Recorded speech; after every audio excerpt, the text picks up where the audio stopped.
Hi, I'm Ernest. And before you even think it, yeah, I know. Ernest. Who even names their kid that anymore, right? Maybe it was fate, because my whole life ended up being one long, embarrassing joke anyway. I used to stare at the family photo on the mantle. You know the kind. Everyone dressed in matching sweaters, fake smiling like we weren't seconds away from arguing about something stupid. My wife, Callie, had her arm draped around my shoulder in that picture like she actually cared. Like we were real. I clung to that picture like an idiot. When people would ask me if I was happy, I'd say, yeah, sure. Callie and Amelia are my whole world. And I'd mean it. I was that guy. The guy who believed in his wife, who took extra shifts to pay for dance classes and vacations we barely took. I was the guy who thought small fights were just part of marriage. That love meant sticking it out, no matter how hollow it felt. Turns out, I wasn't part of a marriage. I was part of a cover-up. I found out the truth not because Callie confessed. No, that would have required some basic level of decency. I found out because Amelia, our daughter, or so I thought, accidentally left her laptop open one night during a visit home from college. I wasn't trying to snoop. God, I wish I had a better story for you. I just wanted to queue up a stupid movie. But there it was, an unsent email draft, addressed to someone called Dad too. My stomach nodded. I clicked. I wish I hadn't. Hey Dad. I'm sorry I missed your birthday dinner. Mom said it would be too weird if I went. Ernest still doesn't know anything. I'll call you when I'm back at school. Love you. Dad too. Still doesn't know anything. I sat there for probably an hour, rereading those same sentences like they'd magically change meaning if I stared hard enough. My mouth was dry. My fingers numb. I wanted to puke. Callie had lied. For years. Amelia wasn't mine. She never had been. But I was still about to find out that betrayal has levels, and I hadn't even scratched the surface yet. The night I read that email, something inside me cracked. I didn't scream, didn't throw the laptop across the room, didn't even cry like a real man probably should have. Instead, I sat there like some sad prop in a bad soap opera, feeling the walls close in. Callie was in the kitchen making popcorn, laughing at something stupid on TV. I remember thinking how normal she looked, how normal our life pretended to be. When she walked into the living room, she smiled at me, that same smile I'd fallen for all those years ago. Movie night, she chirped. I stared at her, laptop still open on my knees, the email glowing like a spotlight between us. She saw it immediately. Her face dropped. She didn't even try to act confused or deny it. She just sighed, actually sighed, like I was inconveniencing her, and said, I guess you figured it out. That's it. No panic. No apology. No tears. Just bored resignation. I asked who Dad too was, my voice sounding smaller than I thought possible. She leaned against the doorway and crossed her arms like she was explaining why she forgot to buy milk. It's Carter. We dated before you. When I found out I was pregnant, well, you were there. You stepped up. It made sense not to complicate things. Complicate things? That's what she called it. Lying to me for 20 freaking years was avoiding complications. I asked the next question even though I already knew the answer. So, Amelia isn't mine. Callie shrugged. Not biologically. But come on, Ernest, you're the only dad she knows. You really gonna blow up her life over DNA? I sat there, the world spinning so hard I thought I might fall off the couch. She didn't get it. She wasn't even trying to get it. I wasn't angry yet. I was something worse, empty. But the story doesn't end there. No, Carter wasn't just a guy from the past. He was still around. They still talked. They still met up. For years, while I worked overtime and fixed broken pipes and mowed the lawn, my wife and her old flame were meeting up behind my back like I was just some clueless sitcom husband too dense to see the punchline. Later that week, when I pressed her for more answers, because apparently I'm the kind of loser who still wanted explanations, she admitted that Carter had even been at Amelia's high school graduation, sitting 2 rows behind me, watching, smirking, knowing he was her real father while I stood there clapping like the world's biggest idiot. And Callie? She said she didn't tell me because she was protecting my feelings. Imagine living your whole adult life thinking you were building a legacy, a family, a home, only to realize you were nothing but a prop in someone else's theater. I thought that was the worst of it. I thought, maybe if I explained everything to Amelia, maybe she'd understand why I had to walk away. Why I couldn't keep living in a lie. I was so wrong. When I finally gathered enough courage to talk to Amelia, I wasn't sure what to expect. Part of me, the stupid, desperate part, thought maybe she'd be shocked, Or maybe even grateful that I trusted her enough to tell the truth. Maybe she'd cry. Maybe she'd hug me and say, "You'll always be my dad." I rehearsed 100 different versions of that conversation in my head, each one ending in some bittersweet, heartfelt scene where we'd somehow make it through together. Reality was nothing like that. I asked her to meet me at the diner we used to go to when she was little, the one with the sticky booths and the jukebox that never worked. I sat there for 30 minutes sipping cold coffee, my palms sweaty, my heart trying to climb up my throat. Finally, she walked in, headphones in, scrolling her phone, looking more like a stranger than the little girl who used to sit on my shoulders at the county fair. When I told her everything, she didn't cry. She didn't look confused. She just stared at me like I was wasting her time. And then she laughed. It wasn't a warm laugh. It wasn't a nervous laugh. It was a sharp, almost cruel sound. "You're leaving Mom over something that happened before I was even born?" she said, loud enough that a couple at the next booth turned to stare. Well, you really are weak. Weak. That word shattered something in me that day. I wanted to tell her about all the nights I stayed up fixing broken heaters so we'd have enough money for her college fund.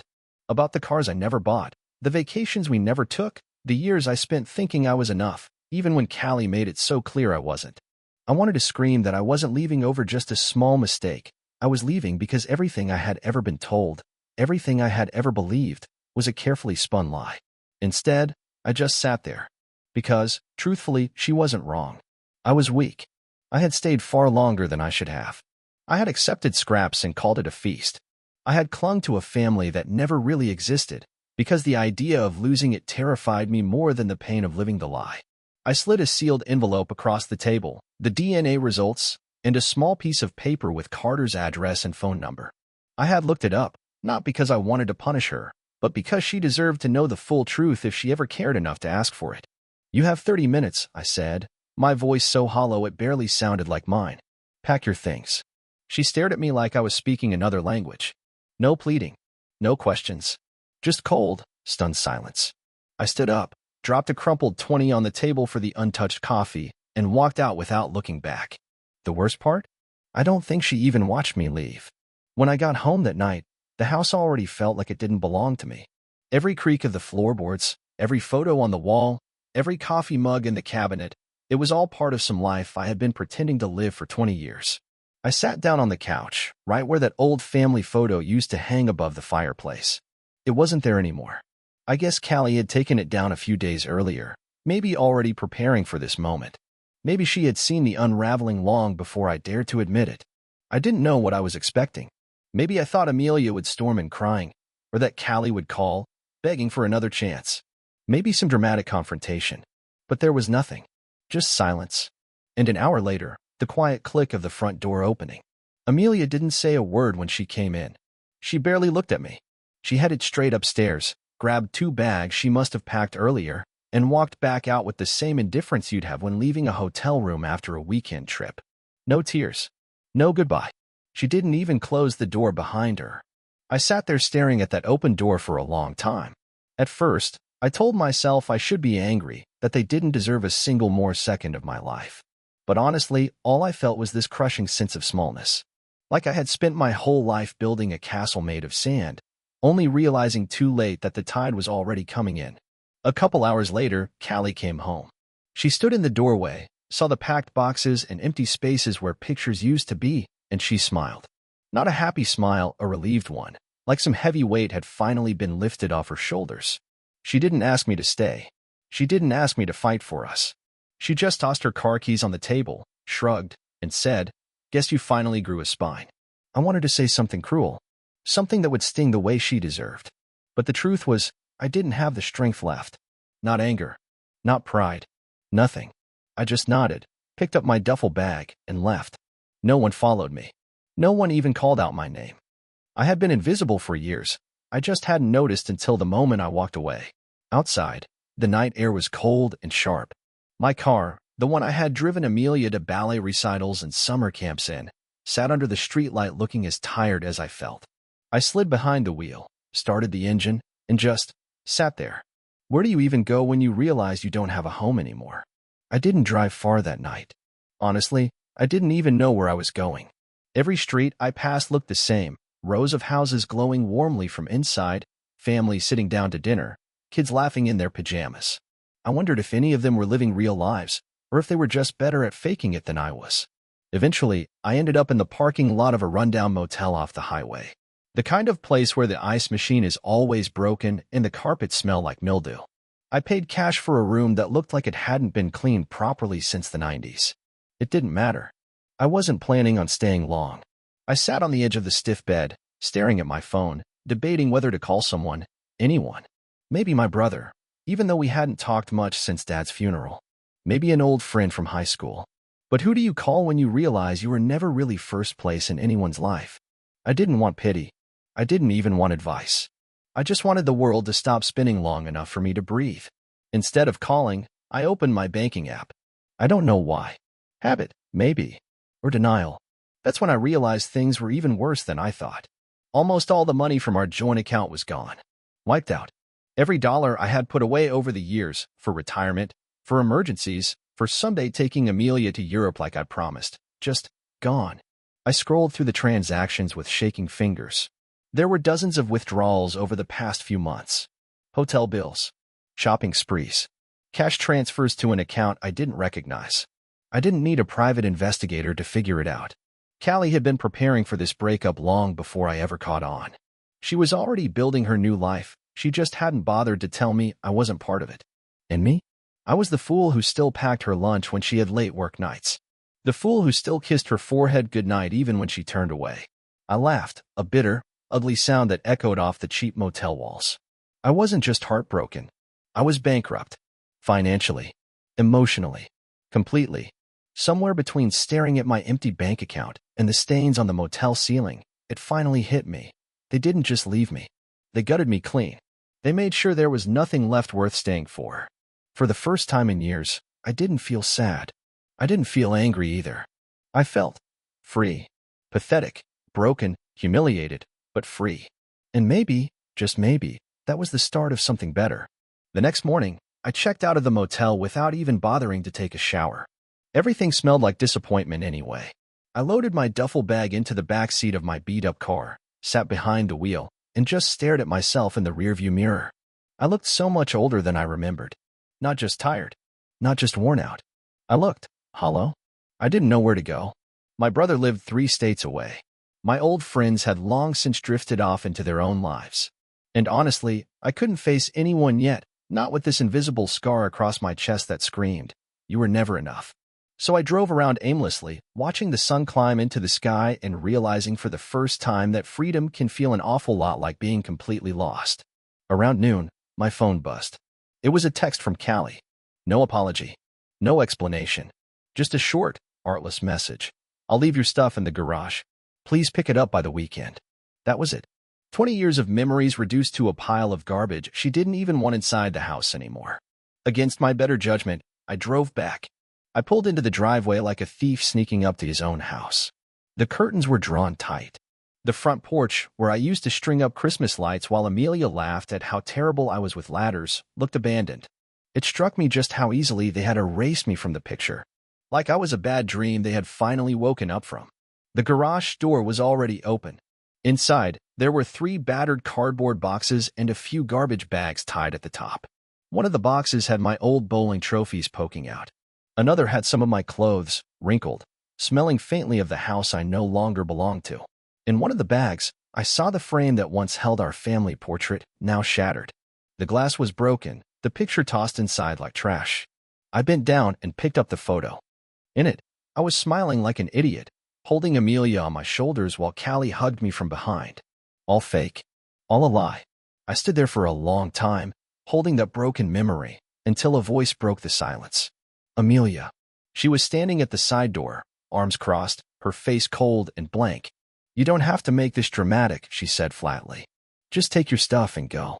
I looked at her, really looked, and it was like staring at a stranger wearing my daughter's face. There was no regret, no sadness, just indifference. Like losing me was no different than losing an umbrella on a rainy day. Without a word, I gathered my things, loaded them into my trunk, and drove away. This time, I didn't look back. This time, I finally understood. You can give someone your whole heart, your whole life, but if they never asked for it, it's just clutter they can't wait to throw out. After I left the house for the last time, I didn't know where to go. It's strange. You spend years thinking of 100 places you'd rather be when you're stuck at home. But when you finally have nowhere to go, every road feels like it leads nowhere. I drove until the sun dipped low over the horizon, painting the sky a dusty gold, and eventually found myself parked at an empty rest stop off the interstate. I didn't turn off the car. I didn't even move. I just sat there, listening to the soft hum of the engine and watching the headlights of strangers' cars flash by on the highway. Everyone else seemed to be going somewhere. Home, maybe, or to someone who wanted them, and I was just floating. Weightless. Rootless. My stomach growled, but I didn't have an appetite. I hadn't eaten anything since the diner with Amelia.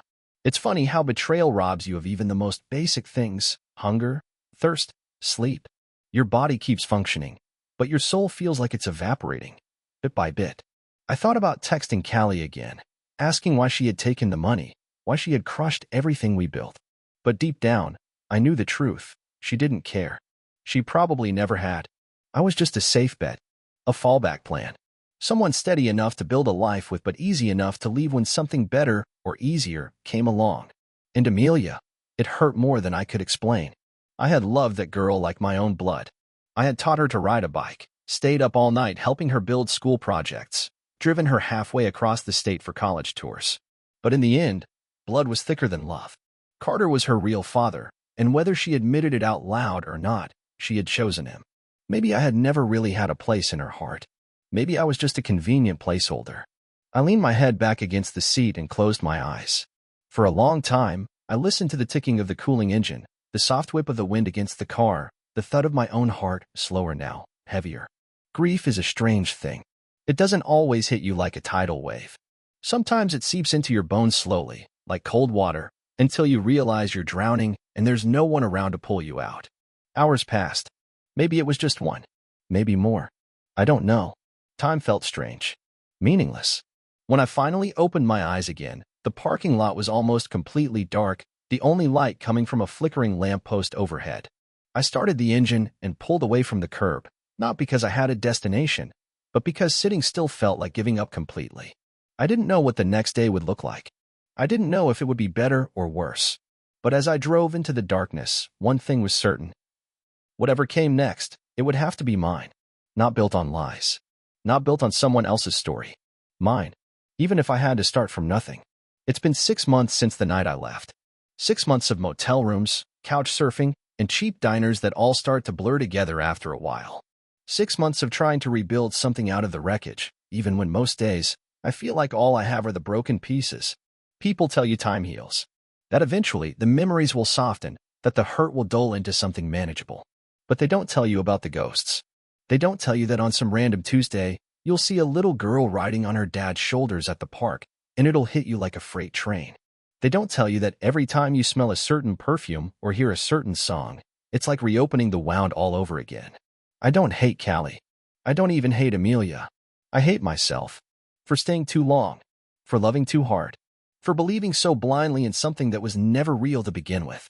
I tried once to write a letter to Amelia. Not to win her back. I know that bridge is gone, burned to ashes, but to tell her that even if I wasn't her biological father, I loved her with everything I had. That being her dad, even for a little while, had been the only thing in my life that ever felt truly right. But I never sent it. I realized it didn't matter. She had chosen her path. And I had chosen mine, or maybe it had been chosen for me the moment Callie decided my love wasn't enough. The hardest part isn't the loneliness. You get used to that faster than you'd think. The hardest part is knowing that somewhere out there, the people you loved most are living their lives without you, and they're not even looking back. I moved into a tiny apartment last month. It's nothing special. A second-hand couch. A mattress on the floor. A chipped coffee mug from a thrift store. No family photos on the walls. No old memories hiding in the corners. Just blank walls and empty rooms. A clean slate. Sometimes, I think about getting a dog. Sometimes, I think about packing up and disappearing completely. Most days, I just exist. But in the quiet, when the world slows down and the noise fades away, I tell myself one thing. I survived. Maybe that's not much. Maybe it's not the happy ending people expect. But it's enough for now. And maybe, just maybe, someday, it'll be enough to start over.